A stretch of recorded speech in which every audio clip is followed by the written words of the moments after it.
So మనం ఈరోజు శ్రీమద్ Bhagavatam next chapter మొదలు పెడదాము. 11వ అధ్యాయం.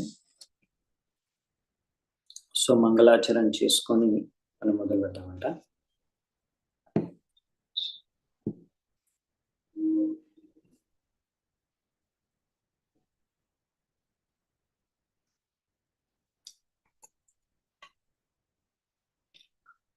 ఓం అజ్ఞానతిమిరాంధస్య జ్ఞానాంజనాశలాకయా చక్షురున్మిలితం येन తస్మై శ్రీగురవే నమః. శ్రీచైతన్యమనోభీష్టం స్థాపితం येन భూతలే స్వయం రూపః తదా మహ్యం దదాతి స్వపదాంతికం.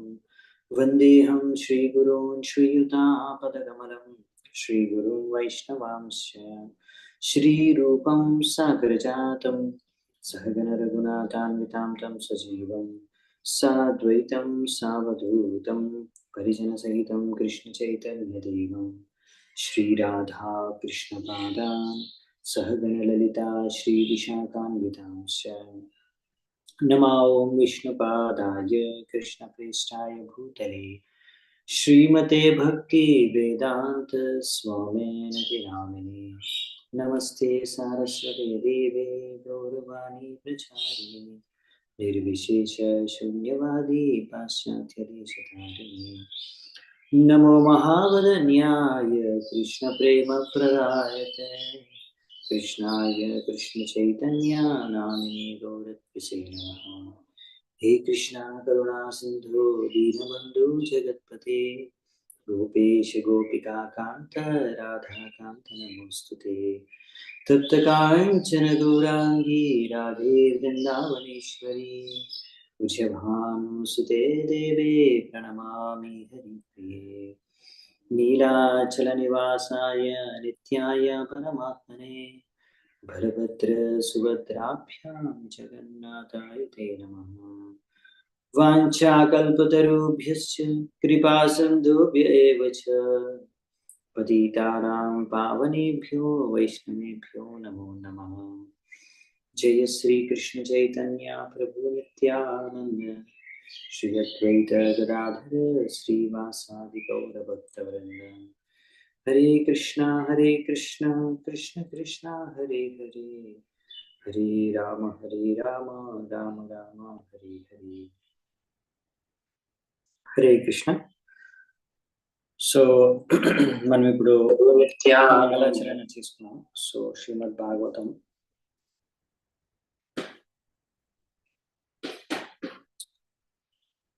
9వ స్కందంలో 11వ అధ్యాయం మొదలు పెట్టాలి.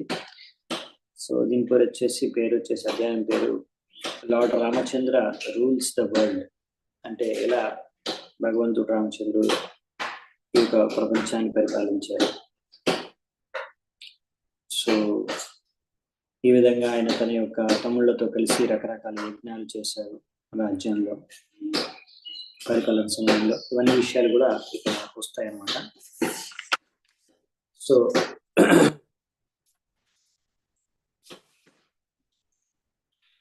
మొదటి శ్లోకం శ్రీ శుకదేవ గోస్వామి ప్రహ్లాద్ మహారాజ్ చెప్తున్నారు.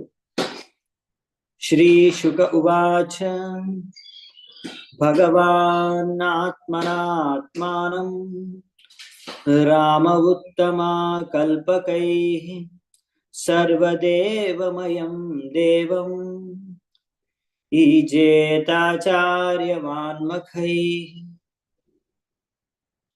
శుకదేవ గోస్వామి ఏం చెప్తున్నారంటే, ఆ విధంగా అప్పుడు భగవంతుడు శ్రీరామచంద్రుడు ఒక ఆచార్యుణ్ణి స్వీకరించి యజ్ఞాలు చేశారు. ఎంతో వైభవంగా యజ్ఞాలు చేశారు. ఆ విధంగా ఆయనే పూజించుకున్నాడు ఆ యజ్ఞాల ద్వారా. ఎందుకంటే ఆయనే యజ్ఞం యొక్క భోక్త, లేకపోతే భగవంతుడు పరమేశ్వరుడు అందరి దేవతల యొక్క అధిపతి. కాబట్టి భగవంతుడు ఇక్కడ ఈ యజ్ఞాల మాధ్యంలో ఆయన పూజించుకున్నాడు. ఎందుకు ఇలా చేస్తాడంటే, బేసికల్లీ మనకు తెలుసు త్రేతాయుగంలో యుగ ధర్మం ఏంటంటే యజ్ఞాలు. సో యజ్ఞం చేయాలి. సో భగవంతుడిని సంతృప్తిపరచడానికి ఆ యుగధర్మమైన యజ్ఞాన్ని చేశాడు ఆయన. సో ఆయన ఒక రాజుగా ఆయన యొక్క కర్తవ్యాన్ని నిర్వహిస్తూ ఒక మంచి ఉదాహరణను ప్రస్తుతి చేస్తున్నాడు ఇక్కడ రామచంద్రుడు ఒక రాజుగా. ఇంకోటి ఏంటంటే అలా భగవంతుడిని సంతృప్తిపరిస్తే అందరూ అన్ని దేవతలు అన్ని జీవజంతువు కూడా సంతృప్తి చెందుతాయి. సర్వార్ హనుమచ్యుతేజ్య, ఈ భాగవతంలో ఒక శ్లోకం వస్తుంది సంబంధించింది. యథాతరోర్మూల నిషేచనేన తృప్యంతి తత్స్కందభుజోపశాఖాః ప్రాణాపహారాచ్చ యతేంద్రియాణాం తథైవ సర్వార్హణమచ్యుతేజ్య. ఎలాగైతే యథా తరోర్ మూల నిషేచనేన, ఎప్పుడైతే ఒక చెట్టు యొక్క మూలంలో మీరు నీళ్లు పోస్తారో అప్పుడు తృప్యంతి తత్స్కంద భుజోపశాఖ, అప్పుడు నీళ్లు మనము వేళ్ళల్లో మూలంలో వేసిన చెట్టుకి అప్పుడు ఆ నీళ్ళన్నీ కూడా అన్ని భాగాలకు చేరుకుంటాయి. తత్స్కంద భుజోపశాఖ, అన్ని శాఖలకు అన్ని కొమ్మలకి ఆకులకి అన్నిటికీ కూడా నీళ్లు చేరుకుని అన్ని తృప్తి చెంది మొత్తం చెట్టంతా తృప్తి చెందుతుంది.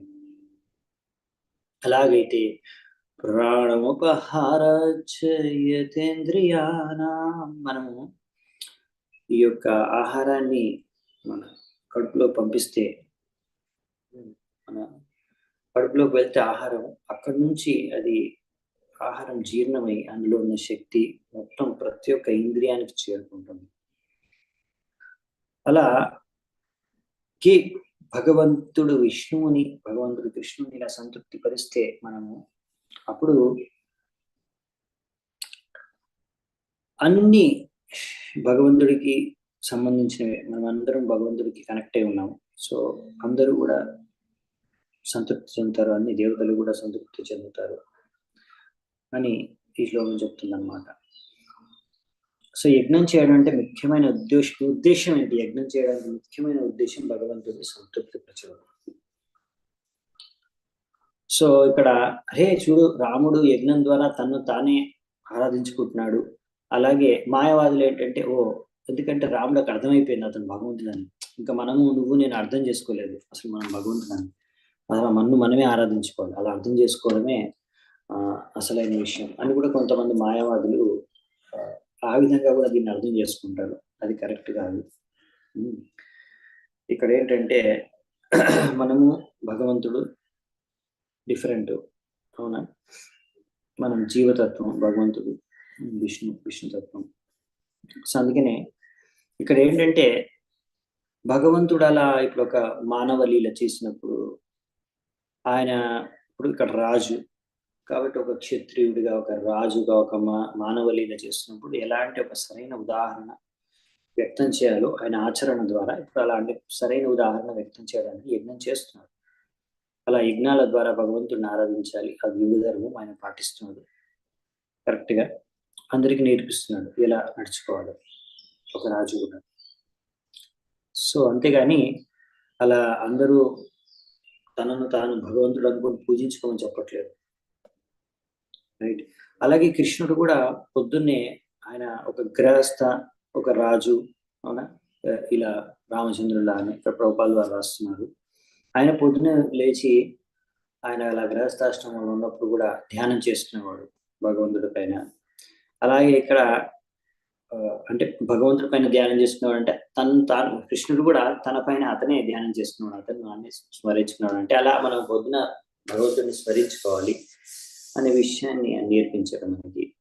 అలాగే రాముడు కూడా అలా బేసికలీ నేర్పిస్తున్నారు ఈ విధంగా. ఇది చాలా అర్థం చేసుకోవాల్సిన విషయం అన్నమాట. మనకు చాలా దగ్గర ప్రభుపాల్ వారు దీనికి సంబంధించి కూడా రాస్తారు ఇలా. ఇప్పుడు మనం మరి అలా యజ్ఞాలు అవన్నీ చేయలేం, కానీ మనం చేయాల్సింది ఇప్పుడు కలియుగంలో యుగ ధర్మం హరినామ సంకీర్తన, అది చేయడం వల్ల భగవంతుడు సంతృప్తి చెందుతారు.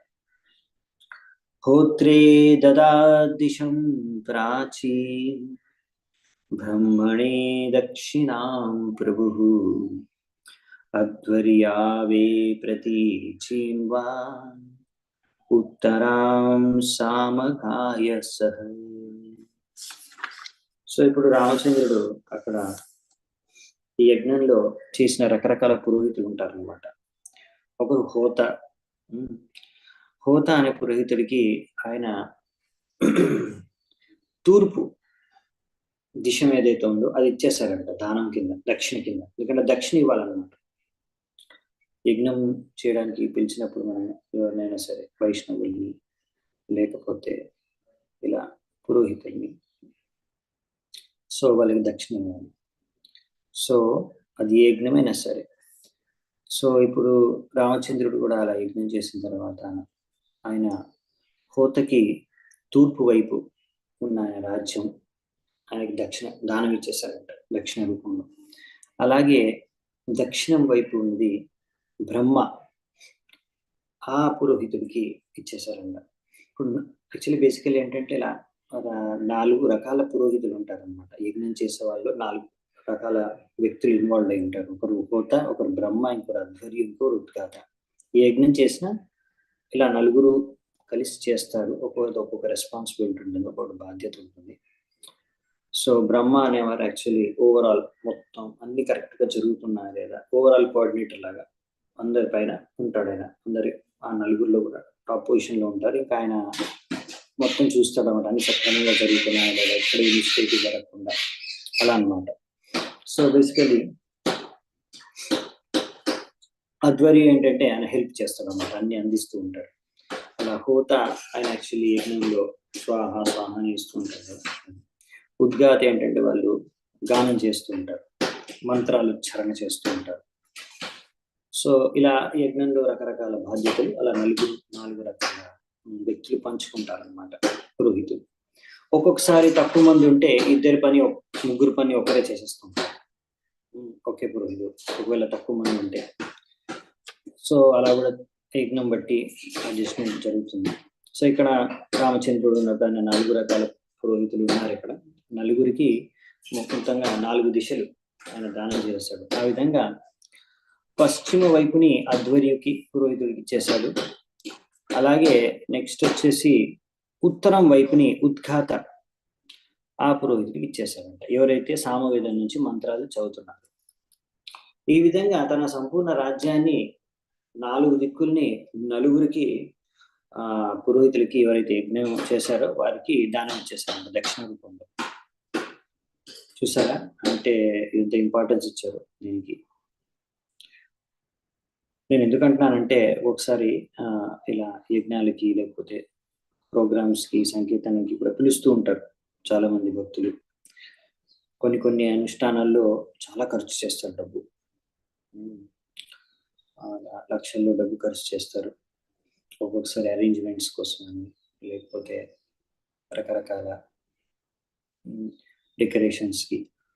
కానీ బ్రాహ్మణులకి వైష్ణవులకి దక్షిణ మాత్రం, దానం మాత్రం 100-500 అలా చాలా కంపేర్ టు వాళ్ళు ఎంత ఖర్చు చేస్తున్నారు యజ్ఞం కోసం కానీ, ఆ యొక్క ఉత్సవం కోసం కానీ, లేకపోతే ఆ యొక్క ప్రోగ్రాం కోసం కానీ, అందులో వాళ్ళు దాన దక్షిణం చాలా తక్కువ చేస్తారు. ఎక్కువ ఖర్చు ఎక్కడ చేస్తారంటే జనాలకి నేను ఎంత పెద్దగా వైభవంగా చేస్తాను అని చూపించుకునే దాంట్లో, గొప్పగా ఎవరు నన్ను గొప్పతనాలు చూపించుకోవడంలో ఎక్కువ జనాలు ఖర్చు చేస్తుంటారు. నార్మల్ ప్రజలకి అలా తెలియదు. సో యాక్చువల్లీ ఈ విషయం గురించి మళ్ళీ ఒకసారి వస్తుంది ఇంకో దగ్గర, ఇది 9వ స్కందంలో తర్వాత చాప్టర్స్లో. అప్పుడు అక్కడ తెలియజేస్తాడు. ఇలా కొన్ని అనుష్ఠానాల్లో అయితే మీరు కావాలంటే కొంచెం ఇలాంటి ఎక్కువ, ముఖ్యంగా శ్రాద్ధం అలాంటి సెరమనీస్లో మరీ ఎక్కువ మంది పిలిచేసి పెద్ద వైభవంగా చేసేదానికన్నా కొంచెం సింపుల్గా చేయడం బెటర్ అని. ఎందుకంటే మెయిన్ ఏంటంటే భగవంతుడిని సంతృప్తి చేయాలి, అది మెయిన్ ఇంపార్టెంట్. కాకపోతే మన ప్రభుపాల్ గారు ఇంకో దగ్గర తాత్పర్యంలో కూడా రాస్తారు. మెయిన్ ఏంటంటే మనము ఇక్కడ ఏవైనా సరే అనుష్ఠాలు చేస్తే వాటిని మనం ముఖ్యమైనది ఏంటంటే అది భగవంతుడి సంతృప్తి కోసం చేయాలి. భగవంతుడి సంతృప్తి కోసం అంటే భగవంతుడు ఎలా సంతృప్తి చెందుతారు? హరినామ సంకీర్తన, హరికథ, ఇంకా ప్రసాదం యొక్క వితరణ, ఈ 3 బాగా జరిగితే అప్పుడు ఆ యజ్ఞం సక్సెస్ఫుల్ అన్నట్టు, ముఖ్యంగా చెప్పాలంటే. సో ఆ విధంగా హరినామ సంకీర్తన, లేకపోతే అందులో బుక్ డిస్ట్రిబ్యూషన్ కూడా చేయొచ్చు, పుస్తకాలు దానం చేయొచ్చు ప్రభుపాల్ వారి. అలా ఇంకా బ్రాహ్మణుల్ని వైష్ణవుల్ని పిలిచి హరికథ, హరినామం అవన్నీ చేయించవచ్చు. ఇంకా అందరికీ వైష్ణవ సేవ, భోజనం అంటే ప్రసాదం పంచవచ్చు. సో ఈ విధంగా చేస్తే అప్పుడు అది ఆ యజ్ఞం కానీ, ఆ ప్రోగ్రాం కానీ ఏదైనా సరే, అది శ్రాద్ధమే కానివ్వండి, వివాహమే కానివ్వండి, జన్మదినమే కానివ్వండి, ఏదైనా సరే అండి, జన్మ పుట్టినప్పటి నుంచి వచ్చేంత వరకు దశ విధమైన సంస్కారాలు ఉంటాయి, ఏ సంస్కారం అయినా సరే. సో అన్నీ కూడా అప్పుడు సక్సెస్ఫుల్, విజయవంతం అయిపోతాయి ఒకవేళ అందులో హరినామ, హరికీర్తన ఇవి ఉంటాయి. సో అది మనకి తర్వాత శాస్త్ర మళ్ళీ తర్వాత వస్తుంది. ఇంతకుముందు కూడా ఒకసారి వచ్చింది యాక్చువల్లీ, బలిమార సెక్షన్ లో కూడా దాని గురించి క్లియర్ గా చెప్పారు, ఒక శ్లోకం కూడా వస్తుంది. సో ఈ విధంగా అందుకే మనం చూడొచ్చు, నేర్చుకోవచ్చు రామచంద్రుడి నుంచి ఆయన ఎలా చేశారనేది. ఆచార్యయా దదౌ శేషాం యావతీ భూస్తదంతరా మన్యమాన ఇదం కృత్స్నం బ్రాహ్మణోర్హతి నిస్పృహ. సో ఈ విధంగా అప్పుడు వాళ్ళు there after thinking that because the Brahmanas have no material desires. అప్పుడు బ్రాహ్మణులు కూడా ఏంటంటే, నాకు దొరికిపోయింది మొత్తం, ఒక భాగం అంతా, రాజ్యం అంతా దొరికిపోయింది, తీసుకొని వెళ్ళిపోదాం అని. వాళ్ళకు అలాంటి లోభము, ఆశ కూడా లేదనమాట. బ్రాహ్మణులు అంటే వాళ్ళకి భౌతిక కోరికలు ఉండకూడదు. అంటే బేసికల్లీ ఇక్కడ బ్రాహ్మణులు అంటే వైష్ణవులు అయి ఉండాలనే ఉద్దేశం. భగవంతుడిని ఆరాధించేది వైష్ణవులు. సో ఈ బ్రాహ్మణులు అయితే భగవంతుడిని ఆరాధించి ప్రచారం చేస్తారు, వాళ్ళే బేసికల్లీ వైష్ణవులు.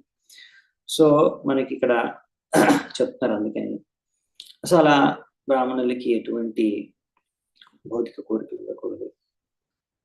కాబట్టి ఇలా మొత్తం రాజ్యం అంతా కావాలని ఆశ ఉండదు కూడా. సో ఈ విధంగా రాముడు అనుకున్నాడు, ఈ బ్రాహ్మణులకి ఎలాగో ఏం కోరికలు లేవు, కానీ ఇలాంటి కోరికలు లేని వాళ్ళకి మొత్తం రాజ్యం దక్కాలి అసలు అనేసి ఆయన అలా 4 దిక్కులు నలుగురికి ఇచ్చేసారు అనమాట. సో రామచంద్రుడు ఏమనుకుంటున్నాడంటే, ఎందుకంటే మామూలుగా భౌతిక కోరికలు ఉన్న వాళ్ళకి ఏదైనా మీరు ఇస్తే ఏం చేస్తారంటే వాళ్ళు భోగిస్తారు, భోగించి ఎంజాయ్ చేయాలని ప్రయత్నిస్తారు. సో వైష్ణవులు ఏంటంటే వాళ్ళకి భౌతిక కోరికలు లేవు, మరి వాళ్ళు ఏం చేసుకుంటారండి ఇస్తే అంటే, అదంతా కూడా భగవంతుడి సేవలో వినియోగించేస్తారు, అంతా కూడా భగవంతుడికే సమర్పించేస్తుంటారు. అంటే బ్రాహ్మణులు అంటే వాళ్ళకి కావాల్సినంత, వాళ్ళు జీవించడానికి కావాల్సినంత వాళ్ళు తీసుకొని మిగతా అంతా కూడా, అది కూడా భగవంతుడి సేవ చేసుకోవడం కోసం వాళ్ళు జీవిస్తారు. సో ఆ విధంగా చెప్పాలంటే మొత్తం కూడా భగవంతుడి సేవకి వాళ్ళు వినియోగిస్తారు, ఆ విధంగా ఆలోచిస్తే. సో అప్పుడు ఏం జరిగిందంటే నెక్స్ట్, ఇత్యయం తదలంకార వాసోభ్యామవశేషితః తథా రాజ్ఞపి వైదేహి సౌమంగళ్యావశేషిత. ఈ విధంగా మొత్తం అక్కడ ఉన్న బ్రాహ్మణులందరికీ దానం ఇచ్చేస్తే మొత్తం ఉన్నదంతా కూడా, రామచంద్రుడు దాని తర్వాత ఓన్లీ ఏముందంటే రామచంద్రుడి దగ్గర ఆయన ఒంటి మీద ఉన్న వస్త్రాలు, నగలు తప్ప, ఇంకా అలాగే సీతాదేవికి కూడా ఆమె దగ్గర ఉన్న ఒంటి మీద వస్త్రాలు, నగలు, ఆమె ముక్కులో ఉన్న అదే నోస్ రింగ్, దాని తప్ప ఇప్పుడు అంటే వాళ్ళు రామచంద్రుడు అంతా దానం చేస్తాడు అనమాట. ఓన్లీ వాళ్ళ దగ్గర ఉన్న వాళ్ళు వేసుకున్న వస్త్రాలు, ఆభరణాలు తప్ప మిగతా అంతా కూడా దానం చేస్తాడు. ఏం లేదు ఇప్పుడు రామచంద్రుడి దగ్గర. సో ఇది మామూలుగా ఒక రాజుకి కూడా సాధ్యం కాదు ఇలా చేయడం. సో అందుకనే రామచంద్రుడి ఆదర్శమైన రాజుకు ఉదాహరణ. ఆయనను ఇమిటేట్ చేయడం వల్ల వాళ్ళకి కాదనమాట, అందుకే ఆయన చాలా గొప్ప. సో అప్పుడు ఏం జరిగింది మరి, బ్రాహ్మణులు ఏం చేశారంటే, తేతు బ్రాహ్మణ దేవస్య వాత్సల్యం వీక్ష్య సంస్తుతం ప్రీతా క్లిన్న ధియస్తస్మై ప్రత్యర్ప్యేదం భవాశిరే.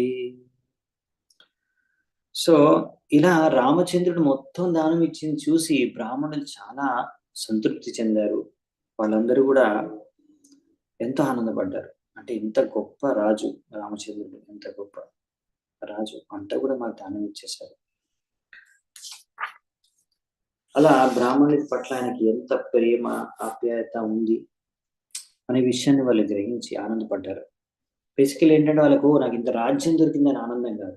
వాళ్ళ ఆనందం ఏంటంటే రాముడు బ్రాహ్మణులకి ఎంత గౌరవం, ఎంత ప్రేమ, ఎంత ఆదరణ చూపిస్తున్నాడు అనే విషయాన్ని గ్రహించి అది వాళ్ళకి ఆనందం కలిగింపజేసింది. సో అప్పుడు వాళ్ళ మొత్తం హృదయాలన్నీ కరిగిపోయాయి అన్నమాట. సో అప్పుడు వాళ్ళు మళ్ళీ వాళ్ళకు ఇచ్చిన రాజ్యాన్ని అంతా కూడా తిరిగి భగవంతుడు రామచంద్రుడికి, రాజుకి తిరిగి ఇచ్చేసారంట. తిరిగిస్తూ వాళ్ళు ఇలా మాట్లాడారు. ఇప్పుడు ఏం మాట్లాడారు అని చూద్దాం. బేసికల్లీ ఇక్కడ కొన్ని విషయాలు చెప్తారు ప్రభుపాల్ గారు, చాలా ఇంపార్టెంట్ విషయాలు చర్చించుకున్నామంట తాత్పర్యంలో. సో ఇంతకుముందు అధ్యాయంలో మనం చూసాము రామచంద్రుడు ఎంత చక్కగా వర్ణాశ్రమ ధర్మం ప్రకారం అందరు ప్రజల్ని విభాజన చేసి వాళ్ళ కర్తవ్యాలు, ధర్మము సరిగ్గా పాలన చేసుకునే విధంగా ఆయన ఎలా పరిపాలించాడు, ఎంతగా తన ప్రజల్ని ఎలా చూసుకున్నాడు, తన సొంత పిల్లల్లాగా చూసుకున్నాడు. అలాగే ప్రజలు కూడా ఆయన్ని తండ్రిలాగానే భావించి ఎంతో సురక్షితంగా వాళ్ళు ఎంతో చక్కగా ధర్మాన్ని కూడా అనుసరించారు. ఈ విషయాలు మనం చూసుకున్నాము, రైట్. అంటే ఇప్పుడు దానికి ఇక్కడ ఒక ఉదాహరణ మనం చూస్తున్నాం. అంటే ఇప్పుడు సమాజంలో బ్రాహ్మణుల్లాగానే వ్యవహరించేవారు. ఇప్పుడు ఈయన క్షత్రియుడు, ఒక రాజు క్షత్రియుడిలాగా ఎలా వ్యవహరించాడు ఆదర్శంగా రాముడు, అలాగే ఆయన రాజ్యంలో బ్రాహ్మణులు కూడా అలాగే ఒక సరైన బ్రాహ్మణులకు ఉదాహరణను వ్యక్తం చేశారు. అవునా? సో ఇప్పుడు రామచంద్రుడు అలా మొత్తం దానం ఇచ్చేస్తే బ్రాహ్మణులకి, బ్రాహ్మణులు కూడా తెలుసు ఇలా మొత్తం ఇంత రాజ్యం మనం పొందడం, తీసుకోవడం మన కోసం మంచిది కాదు, మనం సరైనది కాదు. దీని నుంచి మనం ఏదో లాభం, ఏదో బిజినెస్ చేసేది మన అది కాదు మన డ్యూటీ. ఇలా మొత్తం రాజ్యాన్ని పరిపాలించడం మన పని కాదు, మన కర్తవ్యం కాదు. సో దీని ద్వారా మనం ఏదో లాభం పొందాలని కూడా ఆశించకూడదు అనేసి బ్రాహ్మణులు వాళ్ళు ఆలోచించారు. అలా మొత్తం రాజ్యం మనకు దక్కింది సరే, కానీ ఇది సరైనది కాదు, మన దగ్గర ఉండడం సరికాదు. సో బ్రాహ్మణుల యొక్క లక్షణాలు ఉన్నాయన్నమాట భగవద్గీతలో. ఆ లక్షణాల ద్వారా ఒక వ్యక్తి బ్రాహ్మణుడు అవుతాడు, పుట్టుకతోని కాదు. శమో దమస్తప శౌచం శాంతిర్ ఆర్జవమేవ చ జ్ఞానం విజ్ఞానమాస్తిక్యం బ్రహ్మకర్మ స్వభావజం. సో ఈ విధంగా శాంతి, వాళ్ళ ఆత్మ నియంత్రణ, తపస్సు, శుద్ధత, క్షమాగుణం, ఇలా సహించే శక్తి, నిజాయితీ, జ్ఞానము, ఆ విధంగా ధర్మము, విజ్ఞానము, ఇవన్నీ కలిగి ఉన్నవారు అన్నమాట బ్రాహ్మణులు. సో కాబట్టి బ్రాహ్మణులు ఏంటంటే ఇలా మొత్తం ల్యాండ్ ప్రాపర్టీ, ఈ విధంగా చాలా భూమిని సొంతం చేసుకొని పరిపాలించడం ప్రజల్ని, ఇది బ్రాహ్మణుల యొక్క కర్తవ్యం కాదు, ఇది క్షత్రుడి యొక్క కర్తవ్యం. కాబట్టి వాళ్ళు ఏంటంటే అలా బ్రాహ్మణులు దానం తీసుకోవడం అనేది గ్రహించడం కూడా బ్రాహ్మణుల యొక్క డ్యూటీ. కాబట్టి రాజు వాళ్ళకి దానం ఇచ్చాడు, సో దానాన్ని గ్రహించడం బ్రాహ్మణులు గ్రహిస్తారు కాబట్టి గ్రహించారు. కానీ అలాగే మళ్ళీ బ్రాహ్మణులు దాన్ని దానం కూడా ఇచ్చేయచ్చు. అందుకనే వాళ్ళు వద్దని లేదు, రాముడు ఇచ్చేటప్పుడు నో అని చెప్పలేదు, తీసుకున్నారు. ఎందుకంటే అది వాళ్ళ యొక్క బ్రాహ్మణుల కర్తవ్యం, ధర్మం. వాళ్ళు తీసుకోవడం, ఎవరు ఇచ్చిన దానం తీసుకోవడం, దాన్ని భగవంతుడి సేవలో వినియోగించడం. సో అంతా కూడా మళ్ళీ దానం చేస్తారంటే. సో ఆ విధంగా ఇప్పుడు మళ్ళీ ఇక్కడ వాళ్ళు మొత్తం రామచంద్రుడికి తిరిగి ఇచ్చేశారు. సో బేసికలీ వాళ్ళు ఆనందపడ్డది ఏంటంటే రాముడు ఎంత ప్రేమ మా మీద చూపించారనే విషయం పైన వాళ్ళు చాలా, వాళ్ళ హృదయాలన్నీ కరిగిపోయాయి. అంటే ఆయన భగవంతుడు అని వాళ్ళకి తెలుసు. భగవంతుడు అయినప్పటికీ ఆయన ఒక సరైన క్షత్రియుడు, ఒక రాజు లాగా ఆయన కర్తవ్య పాలన నిర్వహిస్తున్నాడు. ఇంకా ఒక ఆదర్శమైన వ్యక్తి రాజుగా ఇక్కడ మనకు ఉన్నాడనే విషయం వల్ల అర్థమైంది అనమాట. సో ఇలా క్షత్రియుడి ఒక లక్షణం, ఒక గుణం ఇది. దానం చేయడం, అది కూడా ఆయన క్షత్రియ ధర్మం, దానం చేయడం. సో ఈ విధంగా క్షత్రియులు ఆ ప్రజల నుంచి ట్యాక్స్ కలెక్షన్ చేస్తారు, పన్ను వసూలు చేసుకుంటారు. అది వాళ్ళకి ఇంద్రియ తృప్తి కోసం కాదనమాట. ఇలాంటి సందర్భాల్లో, ఇలాంటి సమయాల్లో మళ్ళీ అది ఇలా దాన రూపంలో బ్రాహ్మణులకి అందరికీ ఇస్తారనమాట. దానం ఈశ్వర భావ. వాళ్ళు చెప్పాలంటే ఆ ఈశ్వర భావం ఉంటుంది క్షత్రియుల యొక్క లక్షణం అది. సో ఆ ఈశ్వర భావంలో దానం కూడా ఇస్తారు ఆ విధంగా, ఆ భావంతో. సో ఈ విధంగా వాళ్ళకి శాసించి పరిపాలించే అటువంటి లక్షణం ఉన్న, దాంతో పాటు దానం ఇచ్చే గుణం కూడా ఉంటుంది క్షత్రియుడికి. సో ఈ విధంగా ఎప్పుడైతే మహారాజు యుధిష్ఠిరుడు దానం ఇచ్చేవాడో అప్పుడు కృష్ణుడిని కర్ణుడికి ఒక బాధ్యతని ఇచ్చాడనమాట. చాలా మంది దానం ఇవ్వడానికి ఆయనకి బాధ్యత ఇచ్చేసారు, నువ్వు పంచు.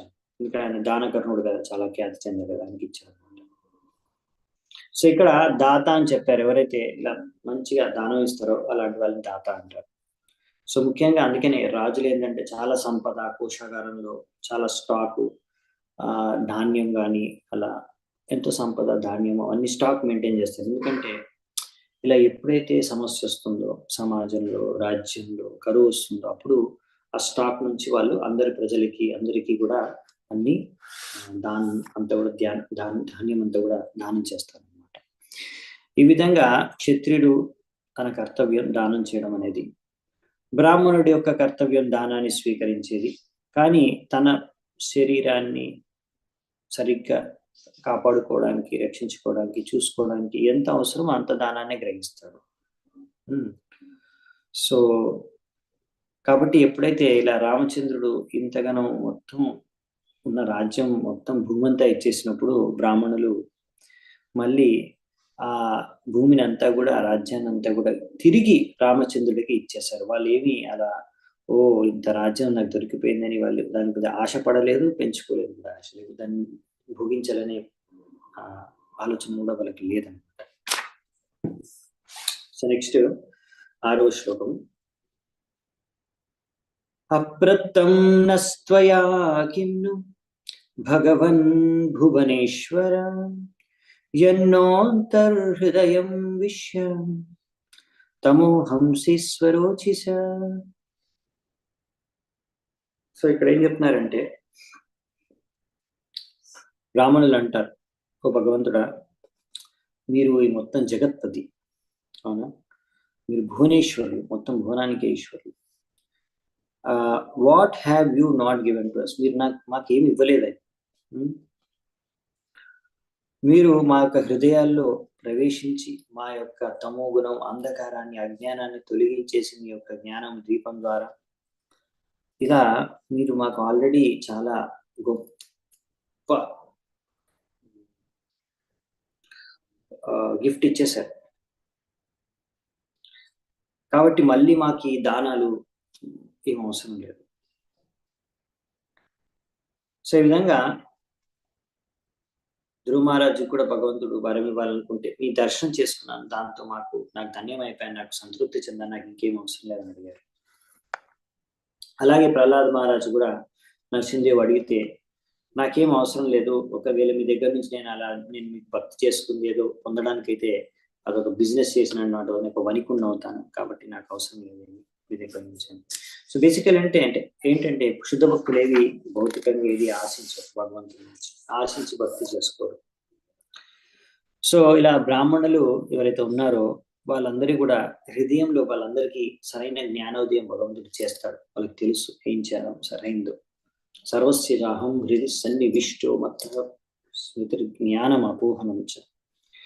సో అందుకనే ఇలా బ్రాహ్మణులు, వైష్ణవులు వాళ్ళందరూ కూడా భగవంతుడు వాళ్ళకి సరైన మార్గదర్శనం చేస్తాడు హృదయం నుంచి. సో వాళ్ళకి అందుకనే భౌతిక సంపద పట్ల వాళ్ళకి ఆశ, లోభము అనేది ఉండదు అనమాట. వాళ్ళకి ఏది అవసరమో వాళ్ళకి అది మాత్రం వాళ్ళు వినియోగించుకుంటారు. మొత్తం రాజ్యం అంతా నా సొంతం కావాలని వాళ్ళు కోరుకోరు. అదే మనం ఇంతకుముందు వామన దేవులిలో కూడా చూసాము. వామన దేవుడు అదే అంటాడు, అప్పుడు వామనదేవుడు ఒక బ్రాహ్మణ బ్రహ్మచారి రూపంలో వస్తాడు. వచ్చి 3 అడుగుల భూమి మాత్రమే నాకు కావాలంటాడు. ఇంకా ఇంకా కావాలి అనుకోవడం అనేది, నా ఇంద్రియ తృప్తి కోసం ఇంకా కావాలి అనుకోవడం అనేది అది ఒక అజ్ఞానం యొక్క లక్షణం అన్నమాట.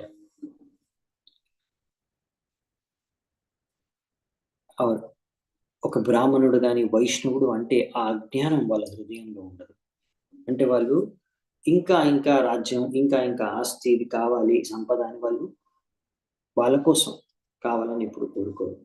భగవంతుడి కోసం వాళ్ళు తీసుకుంటారు, భగవంతుడి సేవలో వినియోగిస్తారు. వాళ్ళకి ఎంత కావాలో వాళ్ళు సరిగ్గా జీవించడానికి, జీవనోపాధికి అంత మాత్రమే వాళ్ళు వాళ్ళ కోసం వినియోగించుకుంటారు. ఇది సరైన బ్రాహ్మణుడు, వైష్ణవుడు యొక్క లక్షణం అన్నమాట. ఎందుకంటే వాళ్ళకి సరైన జ్ఞానం ఉంది. హృదయంలో భగవంతుడు వాళ్ళకి సరైన జ్ఞానం ఇచ్చాడు. సో ఇది లక్షణం అన్నమాట, బ్రాహ్మణుడు యొక్క, వైష్ణవుడు యొక్క లక్షణం. అందుకనే బ్రాహ్మణులకి దానం చేయాలంటారు, వైష్ణవులకి దానం చేయమని చెప్తారు. ఎందుకు అంటే వాళ్ళు దాన్ని సరిగ్గా భగవంతుడి సేవకి వినియోగిస్తారు. వాళ్ళకు వాళ్ళ జీవనోపాధికి ఎంత కావాలో అంతే వినియోగించుకొని మిగతా అంతా కూడా భగవంతుడికి సేవ కోసమే వినియోగిస్తారు. సో అది ఎలా అర్థమవుతుందంటే మీకు చాలా సింపుల్. ఇప్పుడు ఇలా ఇక్కడ చెప్పారు, బ్రాహ్మణులు వాళ్ళు చాలా ల్యాండ్ అంటే భూమి వాళ్ళ పేరు మీద ఉండదు, వాళ్ళు వాళ్ళు వాళ్ళు సంపాదించుకోరు. సో మీరు చూడొచ్చు, ఓకే ఈ వైష్ణవుడు మరి ఎలా గ్రో అవుతున్నాడు భక్తిలో. మీరు చూడొచ్చు కొంతమంది బయట బ్రాహ్మణులు, నేను అబ్జర్వ్ చేశాను కొంతమంది ఇలా. వాళ్ళు ఏంటంటే చిన్నప్పుడు చూసినప్పుడు నేను ఒక చిన్న ఇంట్లో ఉండేవాళ్ళు, తర్వాత ఒక 10 ఏళ్ళ తర్వాత చూస్తే వాళ్ళు పెద్ద ఇల్లు కట్టుకున్నారు, ఇంకా పెద్ద భూమి, ఇంకా చాలా ల్యాండ్ కూడా పెంచుకున్నారు, ఇంకా అన్ని సౌకర్యాలు, భౌతిక సౌకర్యాలు కూడా చాలా పెంచేసుకున్నారు. ఒక అంటే వాళ్ళు చాలా మెటీరియల్లీ డెవలప్ అవుతూ వెళ్ళిపోతున్నారు అనమాట. తర్వాత చూసింది ఏంటంటే నేను వాళ్ళు ఎవరైతే దేవుళ్ళు కూడా కాదో వాళ్ళని కూడా దేవుళ్ళలాగా పూజించేస్తున్నారు. బ్రాహ్మణులు, బ్రాహ్మణ పరివారంలో పుట్టి వాళ్ళు చేసే పనే పూజలు అవన్నమాట.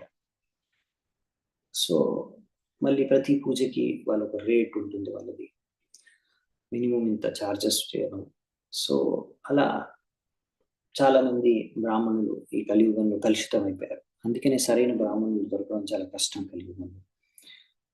సో అందుకనే ప్రభుపాల్ వారు అన్నారు, ఇస్కాన్ యొక్క కర్తవ్యం ఏంటంటే సరైన బ్రాహ్మణుల్ని తయారు చేయడం అనేది. సో సరైన బ్రాహ్మణుల్లో ఉండవలసిన లక్షణాలు ఇవన్నమాట. దానం తీసుకోవడం బ్రాహ్మణుల యొక్క కర్తవ్యం. వాళ్ళు అందుకే దానాన్ని గ్రహించాలి, కానీ అదంతా కూడా భగవంతుడి సేవకి వినియోగించాలి. వాళ్ళకు ఓన్లీ మన జీవనోపాధికి, జీవనం గడగడానికి, బతికి ఉండడానికి ఎంత అవసరం అంత మాత్రం వాళ్ళు ఉపయోగించుకొని మిగతాది భగవంతుడికి సమర్పించాలి, భగవంతుడి సేవకి. సో అది మనం ఇక్కడి నుంచి నేర్చుకోవచ్చు. సో రామరాజ్యంలో ఉన్నప్పుడు బ్రాహ్మణులు అలా ఉండేవాళ్ళు. సో సమాజము బ్రాహ్మరాజ్యంలా ఉండాలి మనకంటే అట్లా రాముడు వంటి నేత, లీడర్ ఉండాలి. అతను మళ్ళీ భగవంతుడి యొక్క భక్తుడై ఉండాలి. మళ్ళీ ప్రజలందరూ కూడా ఇలా సరైన వర్ణాశ్రమ ధర్మాన్ని పాటించాలంటే బ్రాహ్మణులు బ్రాహ్మణుల్లాగా వ్యవహరించాలన్నమాట. అప్పుడు అది సరైన రామరాజ్యం, సరైన రాజ్యం అనేది, సమాజం అనేది ఉంటుంది. సో ఇక్కడ నెక్స్ట్ 7వ శ్లోకం. నమో బ్రాహ్మణ్య దేవాయ రామాయాంకుటమేధస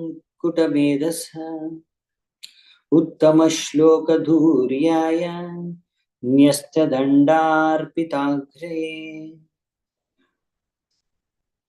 ఇప్పుడు వాళ్ళు ఏమంటారంటే, ఓ భగవంతుడా, మీరే పరమేశ్వరుడు, భగవంతుడు, బ్రాహ్మణులు అంటున్నారు. మీరు ఈ విధంగా బ్రాహ్మణుల్ని మీరు ఈ విధంగా పూజిస్తారు, మీకు బ్రాహ్మణులు ఆరాధ్యులు, నమో బ్రాహ్మణ్య దేవాయ, కానీ మీరే అసలు భగవంతుడు. మీ యొక్క మేధస్సు, బుద్ధి ఇవన్నీ ఎప్పుడు కూడా చలించవు. మీ స్మరణ శక్తి ఏవి కూడా, మీ జ్ఞానం కూడా ఎప్పుడు కూడా ఎటువంటి విషయాలు, వస్తువులు కూడా మిమ్మల్ని డిస్టర్బ్ చేయలేవు. సో మీరే ఈ మొత్తం ప్రపంచానికి అసలైన అధిపతులు. ఇంకా మీ పాద పద్మాలనే అందరూ పూజించవలసింది. చాలా మంది ఋషులు, మునులు భగవంతుడు, మీరే భగవంతుడు కాబట్టి మీ పాద పద్మాలనే పూజిస్తారు. ఇంకా ఈ విధంగా అందుకే మేము కూడా మిమ్మల్ని మీకు మీ పాదపద్మాలకి ప్రణామాలు అర్పిస్తున్నాము అని వాళ్ళు చెప్తున్నారు. సో అంటే వాళ్ళకి తెలుసు రామానుడికి. సో రామచంద్రుడే భగవంతుడు అని. అందుకే వాళ్ళు తిరిగి మొత్తం అంత భూములన్నీ కూడా మళ్ళీ తిరిగి ఇచ్చేస్తారు. ఎందుకంటే భగవంతుడు సేవకే సమర్పించుకోవాల్సింది.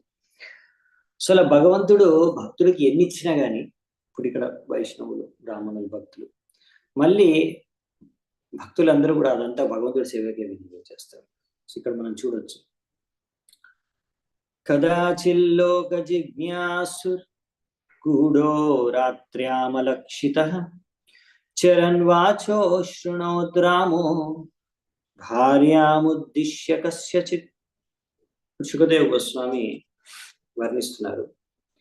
ఒకసారి అలా రామచంద్రుడు రాత్రిపూట అంటే గూఢాచారిలాగా, అంటే ఎవరికి తెలియకుండా రాజు వేషంలో కాకుండా మారు వేషంలో ఎవరికి అర్థం కాకుండా ఆయన అలా వేషం తీసుకొని రాత్రుల్లో ఒకసారి నడుచుకుంటూ వెళ్తున్నాడు ఒక రోజు. అంటే ఇది మామూలుగా రాజులు అలా చేస్తారనమాట. ఎందుకు అంటే అసలు గూఢో రాత్ర్యామలక్షిత, అలా గూఢాచారిలాగా వెళ్తారనమాట, స్పైస్ గా. అంటే అసలు రాజ్యంలో ఏం జరుగుతుంది అని ఆ రాజులు స్వయంగా వాళ్ళ కళ్ళతో చూసి తెలుసుకోవాలనుకుంటారు. అసలు ప్రజలు తన గురించి, రాజ్యం గురించి అసలు ఏమనుకుంటారు. ఎందుకంటే ఇప్పుడు రాజు ముందుకు వచ్చారనుకోండి ఒకలాగా వ్యవహరిస్తారు కదా, హరే కృష్ణ, చాలా సభ్యతగా, చాలా గౌరవంగా. కానీ అసలు స్వరూపం ఏంటి, వాళ్ళు ఏం ఆలోచించుకుంటున్నారు నా గురించి అనే విషయం అలా రాజు ముందుకు వచ్చి ఫేస్ మీద ఎవరు చెప్పరు. కాబట్టి ఈ విధంగా రాజు ఏం చేశారంటే ఇలా కొంతమంది గూఢాచారులు కూడా పెట్టేవారు. ఆయన కూడా అప్పుడప్పుడు వెళ్ళేవారు, రాజు కూడా వెళ్ళేవారు. అలాగే రామచంద్రుడు కూడా అలా వెళ్ళాడు అనమాట. అలా వెళ్ళినప్పుడు ఒకసారి నా గురించి ఏమనుకుంటున్నారో ప్రజలు అని తెలుసుకోవాలనే ఉద్దేశంతో వెళ్ళినప్పుడు అప్పుడు ఒక వ్యక్తి సీతాదేవిని ఉద్దేశించి కొంచెం తేడాగా మాట్లాడారు అనమాట. అవి రాముడి చెవిలో పడ్డాయి. చరన్వాచో శృణోద్రామ భార్యాముద్దిశ్య కస్యచిత్. ఆయన భార్య గురించి అలా మాట్లాడుతూ ఉన్నాడు, భార్య గురించి తప్పుగా. అప్పుడు నెక్స్ట్ ఏం జరిగిందంటే 9వ శ్లోకం,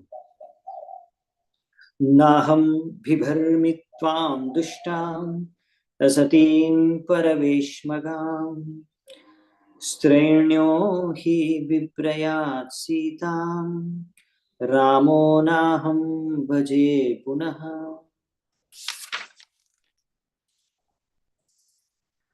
అతను ఏమన్నాడంటే ఆ వ్యక్తి తన భార్య ఎవరైతే పతివ్రత నారి కాదు ఆ తన భార్యతో ఇలా అంటాడంట, నువ్వు ఇంకొకటి ఇంటికి వెళ్ళి అక్కడే ఉండి వస్తే నువ్వు ఇప్పుడు కలుషితం అయిపోయావు, నువ్వు పతివ్రత నారివి కాదు, నేను నిన్ను ఇంకా భార్యగా స్వీకరించలేను, నేనేమి రాముడిలాగా కాదు. అలా ఇంకొకరి ఇంట్లో గడిపి ఉండేసి వచ్చినా గాని ఆ రాముడిలాగా నేను నిన్ను స్వీకరించలేను అంటే ఈ విధంగా ఆయన అంటాడు అన్నమాట. ఇది రాముడు వింటాడు, చూస్తాడు. ఇతి లోకాద్ బహుముఖాద్ దురారాధ్యాద సంవిదః పత్యాభితే భీతేన సాత్యక్త ప్రాప్తాపచేతశాశ్రమం. సో ఈ విధంగా సుఖదేవ గోస్వామి అంటారు, అలా కొంతమంది వ్యక్తులు సరైన జ్ఞానం, చరిత్ర లేని వాళ్ళు అలా నోటికొచ్చిందల్లా వాగేస్తూ ఉంటారు. సో ఇలాంటి వ్యక్తుల యొక్క భయానికి రామచంద్రుడు తన ఒక భార్య సీతాదేవిని, ఆమె గర్భవతి అయి ఉన్నా గాని ఆమెని వాల్మీకి ఆశ్రమానికి పంపించేస్తాడు.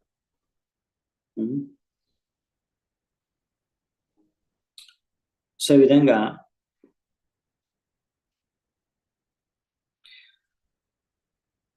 అంతర్వజ్ఞాగతే కాలే యమోసా సుషువేస్సుతో కుశోలవ ఇతి ఖ్యాతౌ తయోశ్చక్రే క్రియాముని.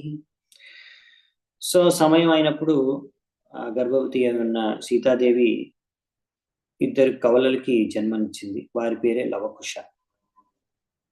ఆ లవకుశలకి జన్మ అయిన తర్వాత ఏవైతే క్రియలు చేయాలో, జన్మ పుట్టగానే ఏవైతే పిల్లలకి ఏవైతే సంస్కారాలు చేయాలో అవన్నీ కూడా వాల్మీకి ముని చేశారు. ఆ క్రియకర్మలన్నీ కూడా తయోశ్చక్రే క్రియాముని. వాళ్ళిద్దరికి కూడా వాల్మీకి ముని సంస్కారాలు చేశారు పుట్టిన తర్వాత. సో ఇక్కడ యాక్చువల్లీ ఇక్కడ చూస్తున్నారు కదా మీరు, రెండు విషయాలు గమనించాలి. ఒకటి ఏంటంటే రాముడు అలా సీతని వెలివేశాడు, ఎక్కడికో అడవుల్లో పంపించేశాడు, లేకపోతే రాజ్యం నుంచి బయట పడేశాడు, లేకపోతే అలా పంపించేశాడు అని చాలా మంది తప్పు పడుతూ ఉంటారు. కానీ యాక్చువల్లీ అలా కాదు. రాముడు యాక్చువల్లీ సీతాదేవిని వాల్మీకి ముని ఆశ్రమంలోనే ఉంచుతారు. ఆయన కరెక్ట్ గా వాల్మీకి ముని ఆశ్రమానికి పంపిస్తారు. యాక్చువల్లీ అక్కడే వదిలేస్తారు. వాల్మీకి ముని ఆశ్రమం దగ్గరే వదిలేస్తారు సీతాదేవి లక్ష్మణుడు ద్వారా. సో లక్ష్మణుని ఇచ్చి పంపిస్తారు అక్కడికి యాక్చువల్లీ. సో అది ఎందుకు అంటే ఒక విధంగా ఇలా కారణం. ఎందుకంటే లోకంలో ఉన్న ప్రజలందరూ కూడా అలా తప్పుగా వాళ్ళు అనుకుంటున్నారు కాబట్టి రాముడి గురించి. యాక్చువల్లీ రాముడి లీలలో మనం ఈ విషయాన్ని చూస్తాం, గ్రహిస్తాం. అంటే ఈ విధంగా రాముడు ఆయన ఒక రాజు కాబట్టి ఆయన పరిపాలన చేస్తున్నాడు కాబట్టి అలా ప్రజలందరూ ఆయన గురించి అలా అనుకుంటే అది కరెక్ట్ కాదు. సో అందుకే రాముడు ఇలా చేయాల్సి వచ్చింది అనమాట. అండ్ ఇలా జరిగింది. అలా ఒక్కరని కాదనమాట. యాక్చువల్లీ చాలా మంది ఇలా అనుకుంటున్నారు అని తెలుస్తుంది రాముడికి. అందుకనే రాముడి నిర్ణయం తీసుకుంటాడు. ఇంకొకటి కూడా అనుకుంటారు రాముడు, మళ్ళీ ప్రజలు సరిగ్గా అర్థం చేసుకొని మళ్ళీ వాళ్ళు చేసిన తప్పును తెలుసుకొని మళ్ళీ సరిగ్గా అయిపోయినప్పుడు, సరిగ్గా తెలుసుకున్నప్పుడు మళ్ళీ వాళ్ళు కావాలనుకుంటారు సీతాదేవిని, అప్పుడు నేను మళ్ళీ తీసుకొస్తానని అనుకుంటారు. అంటే ప్రజలు మారిపోతారు. వాళ్ళు ఇప్పుడు తప్పుగా ఏదైతే ఆలోచిస్తున్నారో ఆ తప్పుడు ఆలోచన నుంచి బయటపడతారని కోరుకుంటారు. సో ఎనీవే అప్పటి వరకు వాల్మీకి ఆశ్రమంలో ఉంచుతామనే ఉద్దేశంతో పంపిస్తారు సీతాదేవి. సో అక్కడే లవకుశులు జన్మిస్తారు. అంగదశ్చిత్రకేతుశ్చ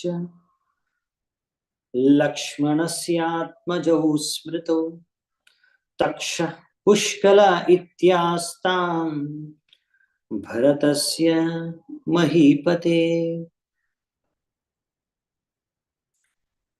అప్పుడు అలాగే ఇప్పుడు సీతాదేవికి లవకుశులు పుట్టినట్టుగా లక్ష్మణుడికి కూడా ఇద్దరు పుత్రులు పుడతారు.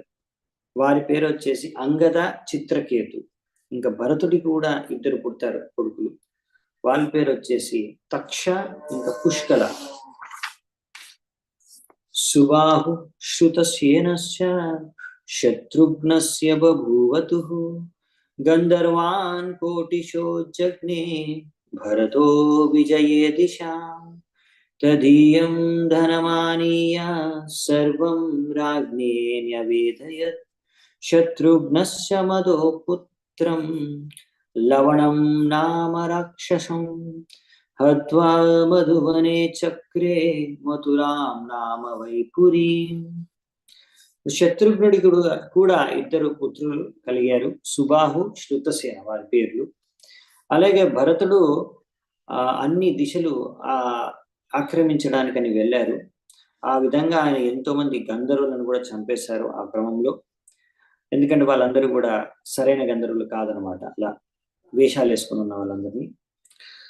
అలాగే వాళ్ళ యొక్క ధనము సంపత్తి అంతా కూడా తీసుకొని వచ్చి రామచంద్రుడికి సమర్పించేశారు. శత్రుఘ్నుడు కూడా ఒక రాక్షసుడిని చంపేశాడు. ఆయన పేరు లవణాసురుడు. ఆయన మధు రాక్షసుడి యొక్క పుత్రుడు అన్నమాట. ఆ విధంగా ఆ మధువనాన్ని స్థాపించి అక్కడ ఒక పట్టణాన్ని స్థాపించారు, అదే మథుర. సో మథుర వనాన్ని స్థాపించింది, అక్కడ పరిపాలించింది శత్రుఘ్నుడు అన్నమాట. సో ఏ మధువనంలో మనం వింటాం, మళ్ళీ బృందావనంలో 12 వనాల్లో ఒకటి, అదే మధువనంలోనే యాక్చువల్లీ ముందు అది ధ్రువ మహారాజు తపస్సు చేస్తారు ఆ విధంగా. సో ఆ మధువనంలోనే ఆయన అక్కడే మథుర నగరాన్ని స్థాపించారంట.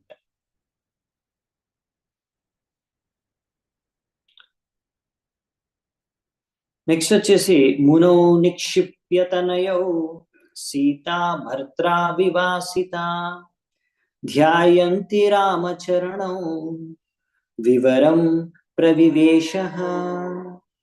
ఈ విధంగా ఎప్పుడైతే ఇప్పుడు సీతాదేవిని అక్కడ వదిలేశారు కాబట్టి రాముడు, అప్పుడు సీతాదేవి తన ఇద్దరు లవకుశుల్ని ఇద్దరు కూడా ఆమె వాల్మీకి ముని చేతిలో పెట్టేస్తుంది. ఆయన సంరక్షణ ఉంచి ఆమె ధ్యానం చేసుకుంటూ, భగవంతుడి రామచంద్రుడి పాదపద్మాల పైన ధ్యానం చేసుకుంటూ, ఆమె ఏ భూమిలో అయితే పుట్టిందో, భూమి నుంచి అయితే వచ్చిందో అదే భూమి లోపలికి ప్రవేశించి వెళ్ళిపోయిందంట. ఎందుకంటే ఇప్పుడు రామచంద్రుడితో ఇలా విరహంలో ఇంకా ఇంతకాలం బతకడం ఆమె వల్ల కాలేదు కాబట్టి ఆమె తన ఇద్దరు కుమారులను కూడా వాల్మీకి ముని చేతిలో పెట్టి ఆమె పృథివీలోకి భూమి లోపలికి ప్రవేశించేస్తుంది. సో బేసికల్లీ సీతాదేవి కూడా అనుకుందనమాట, నేను ఎన్ని రోజులు ఉన్నా కానీ ఇలాగే ఉండాల్సి వస్తుంది.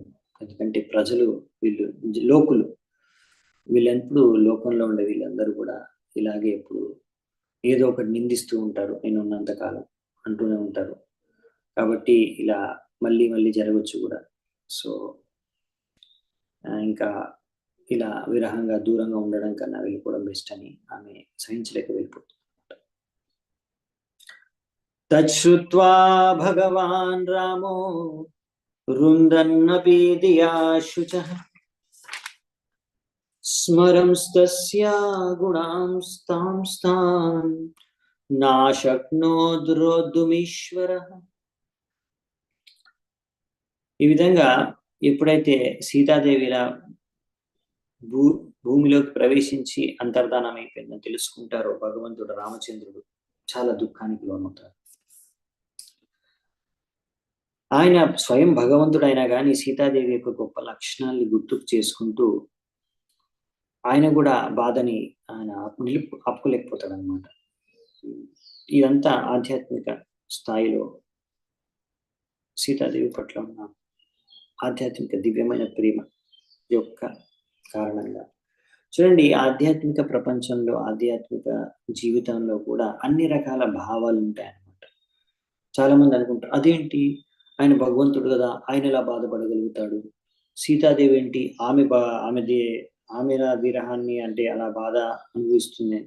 చూడండి, ఏ ఫీలింగ్స్ అయితే ఉన్నాయో, ఏ ఎమోషన్స్ అయితే ఉన్నాయో, భక్తిలో వచ్చిన తర్వాత అవి ఎమోషన్స్, ఫీలింగ్స్ అన్ని జీరో అయిపోవు. కాకపోతే ముందు ఏంటంటే మన ఫీలింగ్స్, ఎమోషన్స్ అవన్నీ కూడా, భావాలు అన్నీ కూడా భౌతిక విషయాలు, వస్తువులు, వాటికి సంబంధించి, వాటిని భోగించడానికి సంబంధించినవి ఉంటాయి. అంటే ఒకరు బాధపడుతున్నారు, ఎందుకు నేను భోగించలేకపోతున్నాను, అసంతృప్తి, ఇంకా బాగా భోగించాల్సింది, అంత బాగా భోగించలేకపోయాను. సో ఈ విధంగా ఏదో భౌతికంగా మనం కోరుకొని అది కోల్పోయి దుఃఖానికి లోనవడం.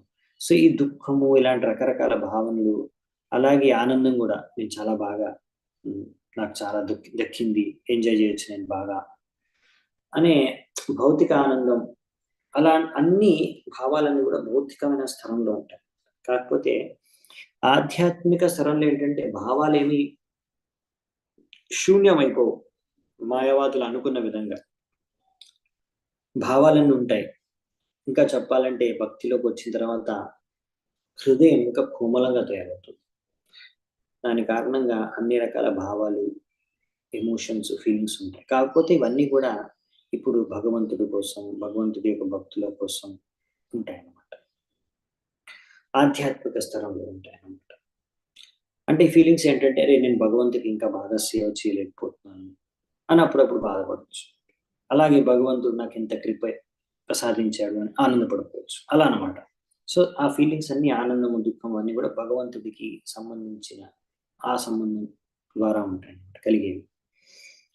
సో ఇక్కడ ఈ విధంగా అందుకని మనం అప్పుడు కూడా తలుచుకోకూడదు, అనుకోకూడదు అరే రామచంద్రుడు కూడా సీతాదేవి కోసం అలా ఏడుస్తున్నాడు అంటే అది కూడా ఇక్కడ ఒక భార్య వెళ్ళిపోతే చనిపోతే భర్త ఎలా ఏడుస్తాడో అలాగే ఏడుస్తున్నాడు, పెద్ద తేడా ఏంటి అని అనుకోవచ్చు మీరు. కానీ అలా అనుకోకూడదు, అది తప్పు.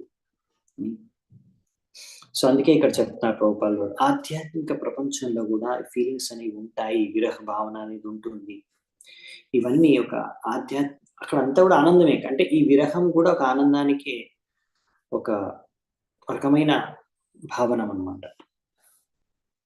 సో ఇలాంటివి భగవంతుడితో భక్తున్న ఆయన పార్షదుల్లో భక్తుల్లో కూడా ఉంటాయన్నమాట. ఇవన్నీ అల్టిమేట్ గా ఆనందాన్ని కలిగజేస్తాయి. ఎందుకంటే ఇవన్నీ ఏంటంటే ఆ విరహం అనేది ఆనందం పెంచుతుంది ఫైనల్ గా. మళ్ళీ విరహం తర్వాత మళ్ళీ కలిసినప్పుడు ఇంకా ఆనందం కలుగుతుంది, ఎక్కువ ఆనందం కలుగుతుంది ముందు కన్నా.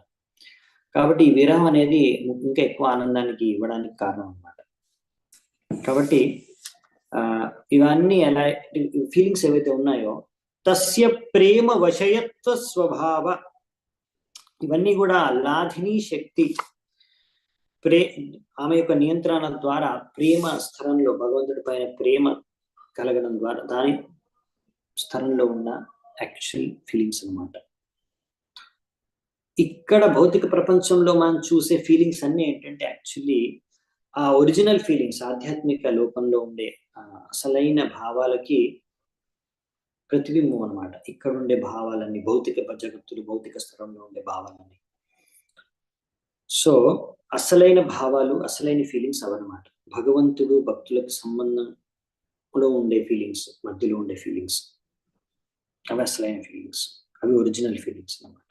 అక్కడి నుంచే ఈ భౌతిక ప్రపంచం చూడండి, ఏదైనా సరే ఏదైతే ఉందో ఇదంతా కూడా కాపీ అన్నమాట. ఆధ్యాత్మిక జగత్తు నుంచి ఈ మనిషిలో ఈ రూపంగా మనిషి ఉండడం కానీ, మీరు ఏ వెరైటీస్ ఇక్కడ వస్తువులు, విషయాలు, ప్రాణులు చూస్తున్నారు, ఫీలింగ్స్ తో సహా అన్ని కూడా కాపీ అన్నమాట అక్కడ నుంచి. కాకపోతే అక్కడ అన్ని భగవంతుడు సెంటర్, ఇక్కడ ఏంటంటే మన ఇంద్రియ తృప్తి సెంటర్, అంతే డిఫరెన్స్. సో సెంటర్ చేంజ్ చేయాలి మనం, అంతే, వేరేం లేదు. నెక్స్ట్ 17వ నంబర్ శ్లోకము. స్త్రీ పుం ప్రసంగ ఏతదృక్ సర్వత్ర త్రాసం ఆవహ అపీశ్వరాణాం కిం ఉత గ్రామ్యస్య గ్రహచేతసః. ఈ విధంగా ఒక పురుషుడు ఒక స్త్రీ మధ్యలో ఆకర్షణ, ఇది ప్రతి చోట కూడా ఉంటుందన్నమాట. ఇది భయానికి కారణమవుతుంది. సో ఇలాంటి భావనలు, ఫీలింగ్స్ బ్రహ్మ శివుడు మధ్యలో కూడా ఉంటుంది. వారికి కూడా దీని కారణంగా భయం అనేది మొదలవుతుంది. అటువంటిది ఇంకా సాధారణమైన ప్రజలకి, ఎవరైతే ఇక్కడ సంసారం చేస్తున్న వాళ్ళకి ఈ ప్రపంచంలో వాళ్ళ విషయం ఇంకా చెప్పాల్సిన అవసరం లేదు. ఎంతో ఆసక్తితో ఉన్న, భౌతిక ఆసక్తితో కూడుకున్న వ్యక్తుల గురించి చెప్పాల్సిన అవసరం లేదు. సో ఇక్కడ అదే చెప్తారన్నమాట. ఇక్కడ విషయం ఏంటి మరి, ఫీలింగ్స్ కి డిఫరెన్స్ ఏంటంటే, ఈ ఫీలింగ్స్ ఆధ్యాత్మిక ప్రపంచంలో భగవంతుడి కేంద్రీకరమై ఏ ఫీలింగ్స్ ఉన్నా సరే అది ఫైనల్ రిజల్ట్ ఏంటంటే ఆనందం. అదే భౌతిక ప్రపంచంలో ఏ ఫీలింగ్స్ ఉన్నా కానీ ఫైనల్ రిజల్ట్ ఏంటంటే భయం. ఇంకా ఆ ఆధ్యాత్మిక జగత్తులో ముక్తి మనకు లభిస్తుంది. ఇక్కడ మనం ఈ ఫీలింగ్స్, ఈ ఆసక్తి కారణంగా కలిగే ఫీలింగ్స్ ద్వారా మనం ఇంకా బందీ అయిపోతాం ఈ జగత్తులో. సో అందుకే ఎప్పటి వరకు అయితే ఇలా భౌతిక స్థలంలో, భౌతిక జగత్తులో ఇలా స్త్రీలు పురుషుల పట్ల, పురుషులు స్త్రీల పట్ల ఆకర్షితులు అవుతూ ఉంటారో అప్పటి వరకు ఈ జన్మ మృత్యు జరా వ్యాధి చక్రం అనేది తిరుగుతూనే ఉంటుంది, నడుస్తూనే ఉంటుంది వాళ్ళకి. కాకపోతే ఆధ్యాత్మిక ప్రపంచంలో ఏంటంటే ఇది భయం. యాక్చువల్లీ ఈ భయం అక్కడ లేదు. జన్మ మృత్యు చక్రం అనే భయం అక్కడ లేదు. ఇక్కడ ఆ భయం ఉందన్నమాట. అదే చక్రం నడుస్తూ ఉంటుంది. కాబట్టి అక్కడ భయం లేదు. కాబట్టి such feelings of separation and cause of transcendental bliss. ఇక్కడ భయం ఏంటంటే అయ్యో నేను కోల్పోతాను, అయ్యో నేను అది పోయింది, ఎలా మళ్ళీ దక్కించుకోవాలి, ఆ చక్రంలో ఆసక్తి కారణంగా మళ్ళీ జన్మెత్తాల్సి వస్తుంది. అక్కడ జన్మ మృత్యు చక్రము లేదు, ఆ భయము లేదు, కోల్పోతాననే భయము లేదు. ఇంకా జన్మ మృత్యు కూడా లేదు. అక్కడ ఏంటంటే ఈ విరహం ఉండొచ్చు, దాని తర్వాత మళ్ళీ భగవంతుడు కలుస్తాము, భగవంతుడు మళ్ళీ సంబంధం అది ఇప్పుడు తెగిపోదు. కాబట్టి ఆ భయం అనేది ఎప్పుడు ఉండదన్నమాట. అది ఫైనల్ గా ఆనందాన్ని ప్రసాదిస్తుంది, ఆధ్యాత్మిక ఆనందాన్ని. సో అందుకనే ఆధ్యాత్మిక ప్రపంచంలో ఇలా వెరైటీ ఫీలింగ్స్ ఉండొచ్చు. విరహ భావన, ఇంకా అలా అప్పుడప్పుడు అది చూడ్డానికి దుఃఖం అనుకోవచ్చు, కానీ అవన్నీ కూడా ఫైనల్ గా కంక్లూడ్ అయ్యేది ఏంటంటే ఆనందం. అన్ని కూడా మీకు దివ్యమైన ఆనందాన్ని ఇస్తాయి.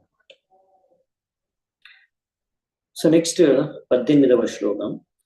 తదా ఊర్ధ్వం బ్రహ్మచర్యం ధారయన్నుజహోత్ప్రభు త్రయోదశాబ్ద సాహస్రం అగ్నిహోత్రం అఖండితం. ఆ విధంగా సీతాదేవి భూమిలోకి ప్రవేశించిన తర్వాత రామచంద్రుడు సంపూర్ణంగా ఆయన బ్రహ్మచర్యాన్ని పాటించాడు. ఇంకా తర్వాత నిరంతరంగా అగ్నిహోత్ర యజ్ఞాలను 13,000 సంవత్సరాల వరకు చేశారంట. 13,000 సంవత్సరాల వరకు అగ్నిహోత్ర యజ్ఞాలని చేస్తూనే ఉన్నారంట రామచంద్రుడు, సంపూర్ణమైన బ్రహ్మచర్యాన్ని పాటిస్తూ. సో ఈ విధంగా ఇక్కడ రాశారనమాట. ఈ విధంగా ఫైనల్ గా 19వ శ్లోకం ఈరోజు చూద్దామంట. ఇక్కడ ముగిద్దామండి ఈ శ్లోకం దగ్గర. ఇంకా కొన్ని ఉన్నాయి విషయాలు, అవన్నీ మనం తర్వాత చర్చించుకున్నాము. సో 19వ శ్లోకం చూస్తున్నాము లాస్ట్ ఈ రోజుకి. స్మరతాం హృది విన్యస్య విద్ధం దండకంటకైః స్వపాద పల్లవం రామ ఆత్మజ్యోతిరగాత్తతః. అనువాదం. సో ఈ విధంగా యజ్ఞం పూర్తయిన తర్వాత రామచంద్రుడు whose lotus feet were sometimes pierced with thorns when he lived in దండకారణ్యంలో ఆయన తిరుగుతున్నప్పుడు ముళ్ళులు గుచ్చుకునేవి పాదపద్మాలకి. తర్వాత అటువంటి పాదపద్మాలని ఇప్పుడు భగవంతుడు, అంటే యజ్ఞం పూర్తయిన తర్వాత ఆయన ఏ భక్తులైతే ఎప్పుడు వాళ్ళ హృదయాల్లో భగవంతుడి గురించి చింతిస్తూ ఉంటారో ఆ హృదయాల్లో ఆయన తన పాదపద్మాలను పెట్టాడంట. దాని తర్వాత ఆయన బ్రహ్మజ్యోతి అవతల ఉన్న వైకుంఠ లోకానికి, తన ధామానికి, అయోధ్య ధామానికి తిరిగి వెళ్ళిపోయాడంట.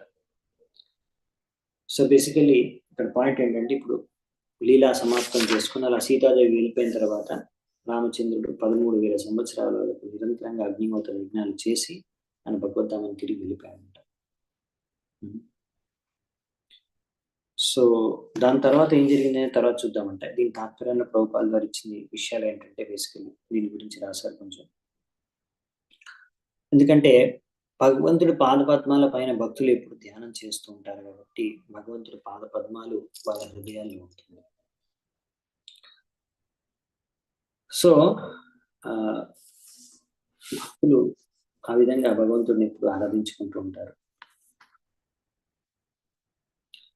భగవంతుడికి ఇలా ముళ్ళులు గుచ్చుకున్నంత మాత్రం ఏం కాకపోవచ్చు ఫీలింగ్, అంటే ఆయన బాధ కలగకపోవచ్చు, కానీ భక్తులు అది వినే చాలా బాధ కలుగుతుంది భక్తుల హృదయాల్లో. అలాగే గోపికలు కూడా ఆలోచించేవారు. కృష్ణుడు అలా గోచరణ కోసం వెళ్తున్నప్పుడు అక్కడ ఎన్నో రకాల ముళ్ళు, రాళ్ళు, రప్పలు ఉంటాయి కదా, వాటి మీద వినే సున్నితమైన పాదాలు తగిలితే పాదాలకి ఎంతో నొప్పి కలుగుతున్నాయి ఊహించుకునే వాళ్ళు చాలా బాధపడేవారంట. సో ఈ విధంగా ఈ భావనలు ఏవైతే భక్తుల హృదయాల్లో ఉన్నాయో అవి ఈ కర్మీలు, యోగులు, లేకపోతే జ్ఞానులు అర్థం చేసుకోలేరు. సో ఫైనల్ గా ఇలా భగవంతుడు ఇలా భగవద్ధామని తిరిగి వెళ్ళిపోయారు. ఇక్కడ క్లియర్ గా చెప్పారు. ఏమన్నారంటే ఆత్మజ్యోతిర్ అగాతతః, అంటే ఆత్మజ్యోతి అంటే ఆయన నుంచి వచ్చిన జ్యోతి బ్రహ్మజ్యోతి. ఆ బ్రహ్మజ్యోతి అవతల అవతల వైపు ఉన్న ఆయన ధామానికి వెళ్ళిపోయారు, వైకుంఠ ధామానికి, అయోధ్య ధామానికి. సో ఈ విషయం గురించి ఇక్కడ చెప్పారు, బ్రహ్మజ్యోతి అంటే ఏమన్నది చర్చించుకున్నాం. సో ఈ విధంగా వైకుంఠ లోకానికి ఆయన తిరిగి వెళ్ళిపోయాడు ఆయన లోకానికి. ఇలా రామచంద్రుడు తన లీలలు సమాప్తం చేశారు, అది ఇక్కడ వర్ణించారు. సో నెక్స్ట్ 20వ శ్లోకం నుంచి నెక్స్ట్ క్లాస్లో చర్చించుకుందాం ఉంటా. ఈరోజు ఇక్కడ నేను నిలిపివేస్తాను. చాలా చాలా ధన్యవాదాలు ఇంత ఓపిక విన్నందుకు. Thank you so much. శిల ప్రభుపాద కీ జై. శ్రీమద్ భాగవతం కీ జై. సమవే